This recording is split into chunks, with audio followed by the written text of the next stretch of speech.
पौष कृष्ण द्वितीय पालन कराए दांड पहरा बा बाट ओषा। यह ओषा सत्य धर्म न्यायर देवता यमराज उद्देश्य पालन कराए। यह बाट बा दांडे पालन यार नामकरण एपरि कराଯାଇଛି। पंडु पूर्णिमार 3 दिन 7 दिन बा 9 दिन पर यह पड़ी था।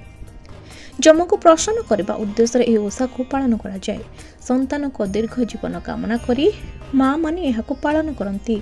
ओषा मंडपर चतुर्पार्श्व को वज्रमूल पहरा करने पर से संतान को झड़ा जाए।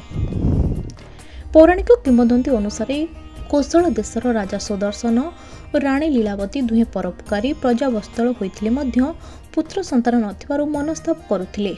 विज्ञ ब्राह्मण ज्योतिष दांड पहरा बा बाट ओषा करने द्वारा जम को संतुष्टि कले पुत्र प्राप्ति हेबो बोली परामर्श देथिले। ओषा करितबा राज्यर गृहिणी मानक ठारू प्रसाद पाई राणी गर्भवती हेबा सह उत्तम पुत्र प्राप्त करथिले, जार नाम वीरसेन। किंतु पुत्र प्राप्ति परे राणी और जम देवता बाट ओषा न करबा जोगु जम वीरसेन को अपहरण कर नहीं गले और निजर माता को मारी रोषे करी खाइबा देबा पई कहिथिले। तत्परे जम स्नान करबा को चली गले। एही समय वीरसेन नाकरे 2 खंड काठी पुराई पूजा समय छिंकी जमक माता शिखाई देले। वीरसेन जममाता कहवा अनुसार नाकरे काठी पुराई छिंकिथिले। एही समय जममाता अचमर हुओ बोली कहिथिले, जहा फल जमदेव वीरसेन को न मारी बाट ओषा न कले पुनर्बार नहीं जीव बोली वीरसेन माता को कही घर छाड़ी दे गले।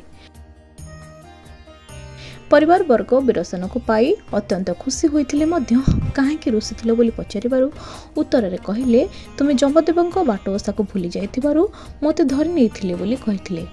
शेषरे राजगृह माता कौशल्या जमदेवଙ୍କ बाट ओषा करी दांड पहरी पुत्रर दीर्घ जीवन कामना करथिले।